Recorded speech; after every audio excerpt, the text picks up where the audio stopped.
afternoon, guys. Just going to start in on the installation of the Jeep truck onboard air and 220 installation, which is the horn. Installation manual is downloaded through a PDF, and let's get started. Looking at the manual here, guys, it has a brief description that the entire job should take about 6.5 hours. It tells you that the air compressor and the tank are going to be under the center of the vehicle, and the horns are going to be on the passenger side frame rail. They show pictures of where these items are going to mount, and then we get into some instructions. Looks like the first portion of the installation is going to be some bench assembly, so we're going to gather the parts.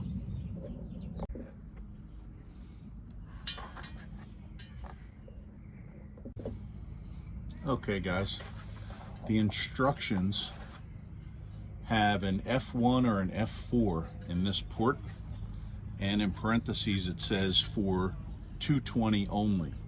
So I'm assuming that I take this plug out and I'm going to go into the box for the train horns, which I grabbed the wrong box. I'll be back.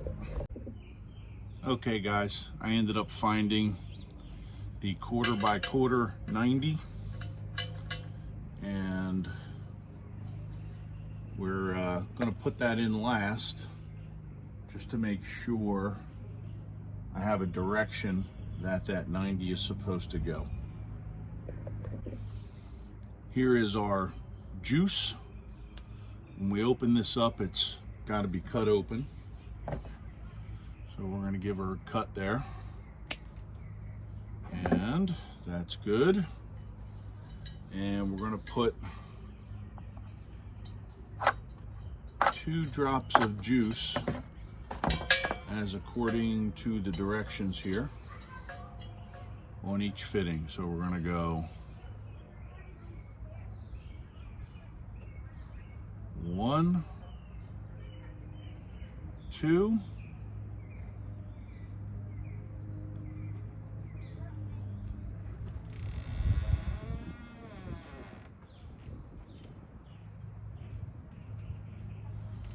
all right, then we're going to thread that in.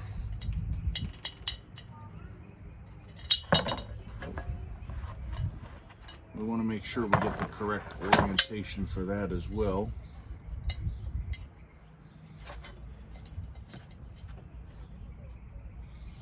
Grab our crescent wrench here, and according to the instructions, this should end up facing in the upward position there.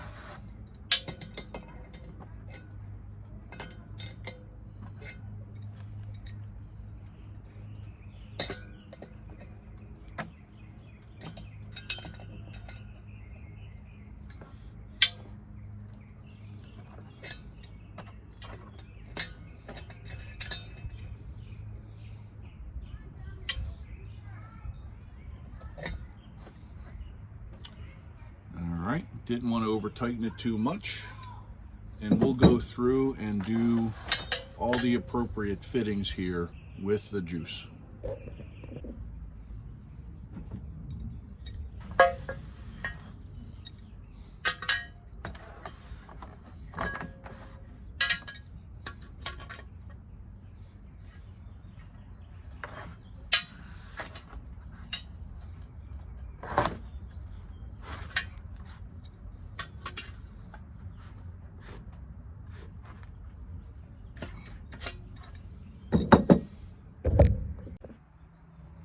Okay, guys, I got all the fittings completed on the air tank, and we will move on to the next step. Okay, guys, the next step is to install these rubber pieces on the tank mounts so that the tank does not vibrate and make a lot of noise.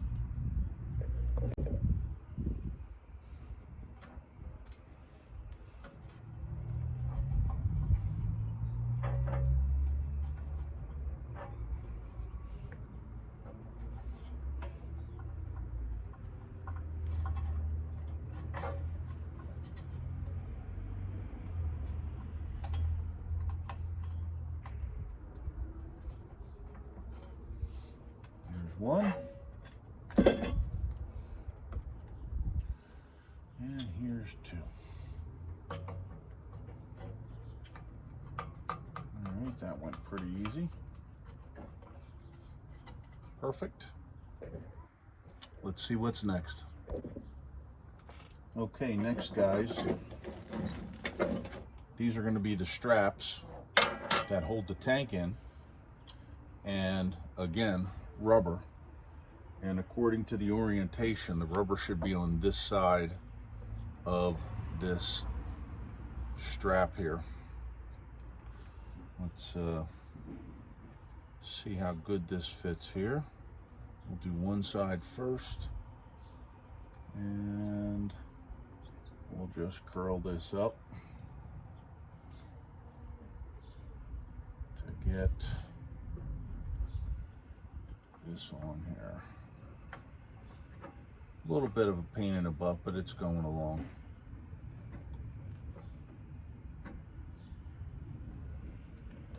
There we go. Get the hang of it. All right. That went pretty smoothly. I'll do the second one. Okay, that wasn't too bad. We got the tank mounts all ready to go. They have their rubber on them, and we're going to do some sort of bending action to these at some point. And let's continue on the instructions. Okay, guys, next step is to install the compressor onto the bracket. And it's important that the orientation is as such, which is the head of the compressor is facing the portion of the bracket in which we just put the rubber.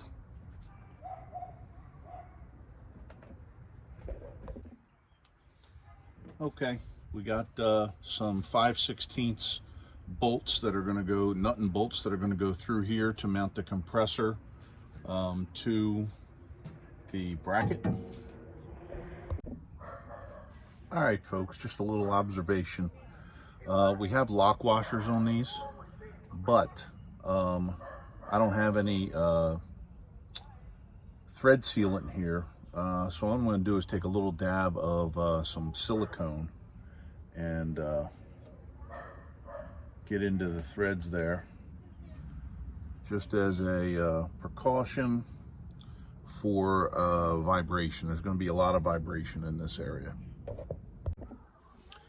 Next, guys, the instructions have us removing the trumpets from the base. So let's try to unscrew one here.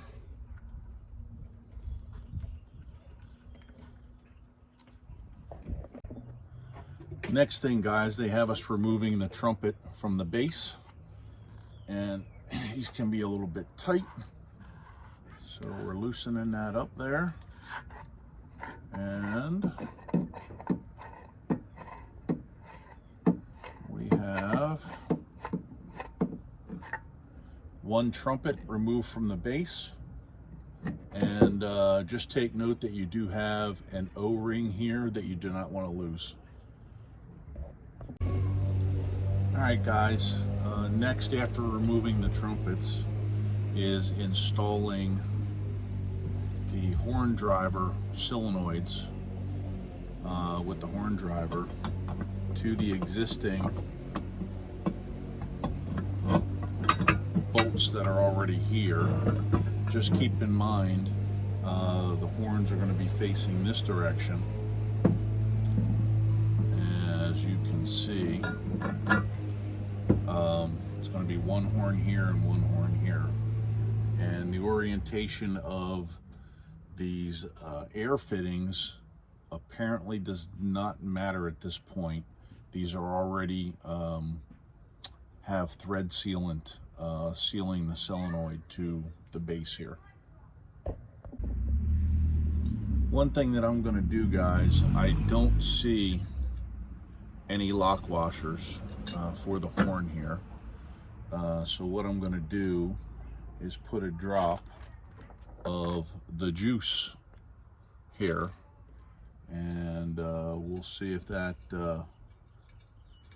helps seal some threads here to keep the nut from coming off. At this point of the installation, guys, I had the wrong bolts in the kit for the threads per inch that were on the horn bracket. I ended up calling up and talking to Pete at Kleinn Horns, and they so graciously sent out the correct ones. Again, this is an installation video as a test store, so there would be some things that they need to work out. Thank you.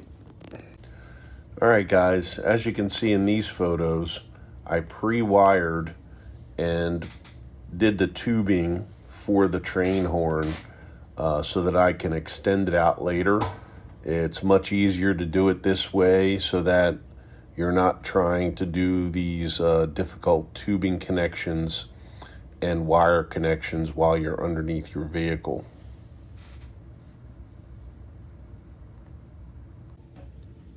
This is a photo of the location in which your train horn will be mounted underneath the vehicle.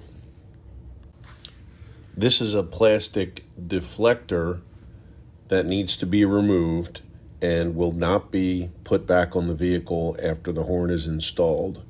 I don't know what the purpose of this is for the Jeep in general, but apparently it is not used. First, I would like to mention that I received 2 horn brackets. One was in the onboard air kit and the other was in the 220 horn kit for the Jeep Gladiator, so that's why I have 2. But I had to make a slight adjustment to one of the brackets so that the train horn fit against the angles of the brackets and the framework that it was being mounted to. The next group of pictures you're going to see is where the air horn sits underneath the vehicle, which is actually underneath the passenger seat. You'll also see that the trumpets are mounted. I have tubing ready to be ran and wire ready to be ran to the button, and tubing ran to the air compressor. Next, I jumped ahead and decided that I wanted to put the button for the train horn in the pillar itself. This is pretty good because you can hang your hand there, ready to go to push the button. These are a few pictures showing the slight modifications that you had to do to that pillar mount in order to fit the button. It was fairly easy, and I still like where the button is mounted today. However, I did go ahead and upgrade the button to the detonator button from Kleinn Air Horns, which is not a recessed button that comes with the kit. All right, guys, before putting this assembly underneath the Jeep, I installed the air suction line and just a little bit of direction. If you're looking at it this way, the 90 needs to be facing to the left, as the air is going to go up. The suction tube is going to go up into the engine compartment. Next step here, I'm going to be installing the hose from the air compressor into the tank here. Looks like I'm going to give it a little bit of a twist for it to go in, and I'm going to use the juice. Let's open that up. Get few drops of juice on here. Should have had it upside down ready to go.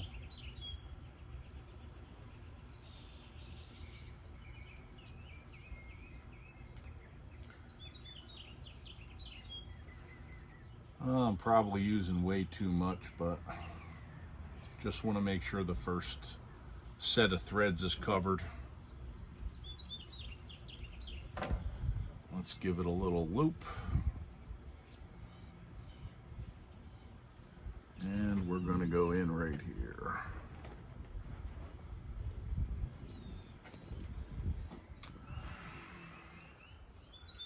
Okay, it says swivel fitting, but she's a little tight, so let's give her a little pre-installation swivel here.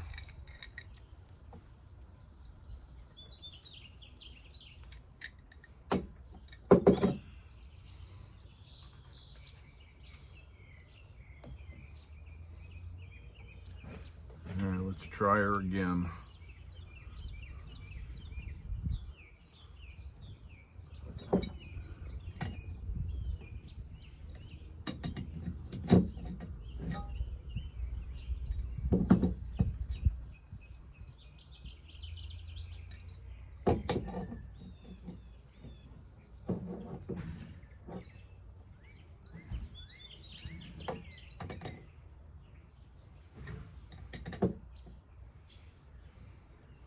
All right, good, she started there. Let's get her tightened in. As you can see, my loop ended up unlooping itself there.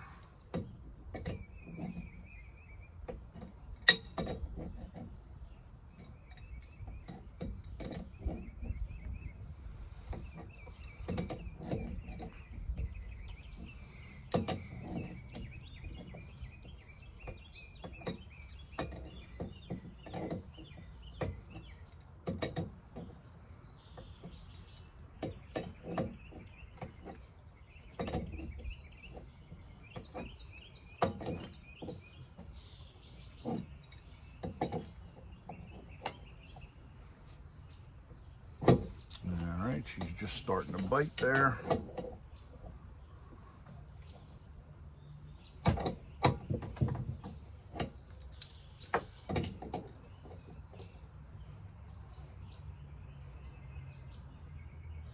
Okay. That seems good right there. All right, guys, I'm going to try to eliminate the number of these connections that I make underneath the Jeep. So I'm actually going to connect this air hose to this end, which is going to be the one that's going to be routed to my air connection that I put in the bed of the truck. They're very difficult to do when you're not in a precarious position, so I'm going to try to do this one on the bed of my truck. Now the object of this is to just heat the tip. In previous connections, I used a heat gun and a torch, and the torch and the heat gun apparently heated up too much of this. So we're going to give it a try here with, it's almost like a mini torch, but we'll heat that up for just like 5 seconds. And then we're going to try to push it on here.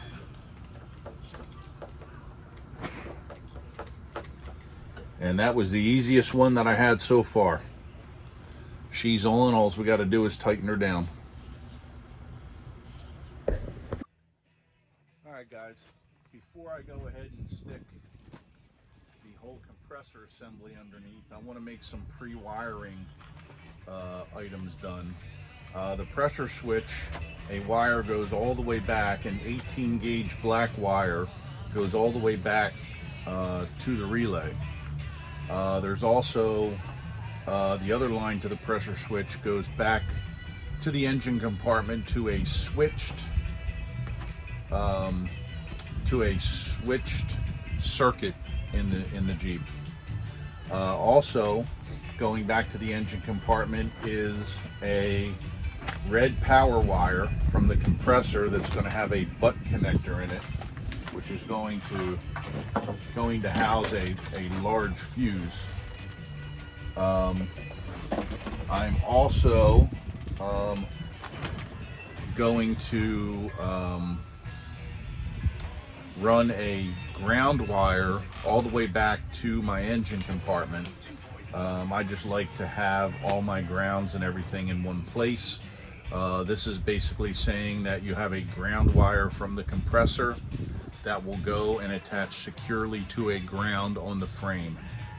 So I'm going to avoid that one and go back to the engine compartment with it. All right, guys, in this next little short clip, you're just going to see some pictures of where the onboard air is mounted and the compressor and the tank. You're also going to see another shot of the horns installed. It's difficult to be under the Jeep and trying to videotape at the same time, trying to muscle this whole assembly around, and it was not that difficult and not that heavy, just very awkward, and I did not have the Jeep up on the lift to be able to get a good video. But here are some snapshots. All right, guys. The next step is to find out where to place this fuse holder, and this basically is giving me a hard time.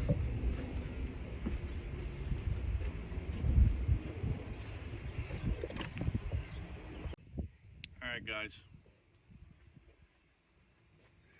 Next step is to figure out where to put the fuse holder and where to put the relay. They're telling you in the instructions to put them on the firewall, which is possible, but the picture that's in the manual does not match this 2021 Jeep Gladiator. So just by trying to find a space, it looks like I can go here and then go here, but that's going to kind of interfere with the opening of the fuse box. So I'll keep you updated. All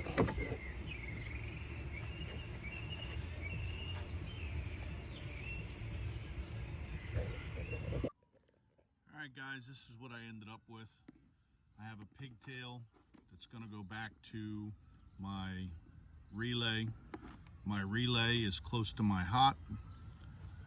This wire goes out to the compressor, and we're pretty good for now. But what I got heavy duty Velcro on these. Didn't need Velcro on that because that'll just pop right out. But we are all good on this step here. Push her down and we're good to go. Okay, guys, this is my final electric connection at my battery. I have the hot wire going into the solenoid and then out of the solenoid going out to my compressor, and I have the grounds grounded to the frame of the Jeep in the engine bay.